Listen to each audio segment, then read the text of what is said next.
Bom dia, meus amados irmãos. Hoje, dia 9/8, me chamo João Angolano e trago uma palavra que está em Atos 4, vou ler do verso 12 ao 22, que diz assim: Não há salvação nenhum outro, não há nenhum outro nome debaixo do céu em toda a humanidade por meio do qual devamos ser salvos. Quando os membros do conselho viram a coragem de Pedro e João, ficaram admirados, pois perceberam que eram homens comuns, sem instrução religiosa formal. Reconheceram também que eles haviam estado com Jesus, mas não havia nada que pudessem fazer, pois o homem que tinha sido curado estava ali diante deles. Assim ordenaram que Pedro e João fossem retirados da sala do conselho e começaram a discutir entre si. Que faremos com estes homens? Perguntavam uns aos outros. Não podemos negar que realizaram um sinal, como todos em Jerusalém sabem. Mas para evitar que espalhem sua mensagem, devemos adverti-los de que não falem nesse nome a mais ninguém. Então chamaram-os de volta e ordenaram que nunca mais falassem nem ensinassem em nome de Jesus.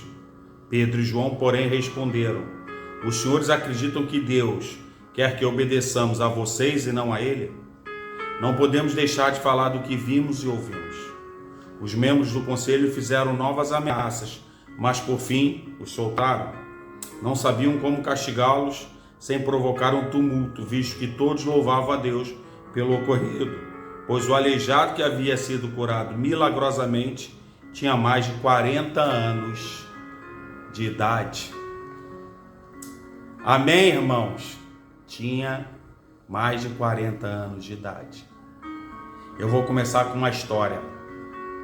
Os norte-americanos Orville e Wilbur Wright não tinham licença de piloto nem curso universitário. Ambos consertavam bicicletas, mas tinham um sonho e a coragem de tentar voar.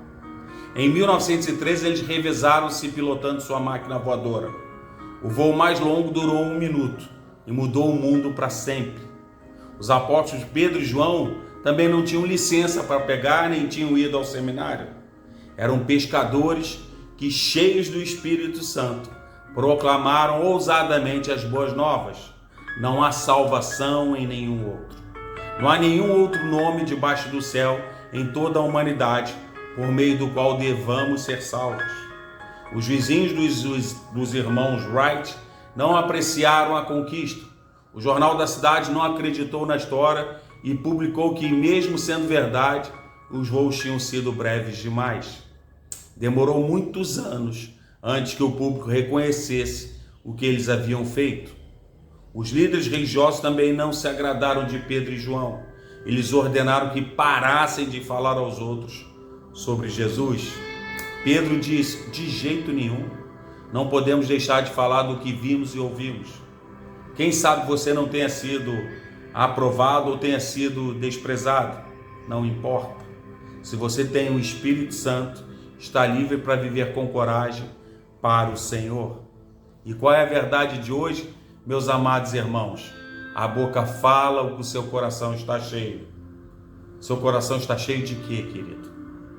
Aquilo que dizemos reflete o que está dentro de nós. Ou seja, se temos pensamentos e sentimentos bons, como amor, bondade e gratidão, nossas palavras tendem a ser gentis e edificantes.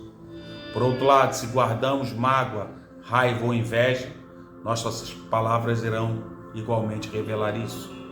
A agressividade e rispidez das palavras de alguém podem ser traços de um coração cheio de maldade e dureza, que precisam ser tratados por Deus. O trecho, a boca fala do que o coração está cheio, que está em Mateus 12:34, significa que aquilo que dizemos reflete o que está dentro de nós. Ou seja, se temos pensamentos e sentimentos bons, como amor, bondade e gratidão, nossas palavras tendem a ser gentis e edificantes. Por outro lado, se guardamos mágoa, raiva ou inveja, nossas palavras irão igualmente revelar isso. A agressividade e rispidez das palavras de alguém podem ser traços de um coração cheio de maldade e dureza que precisam ser tratados por Deus. Na Bíblia, também encontramos personagens que demonstram atitudes que provam isso.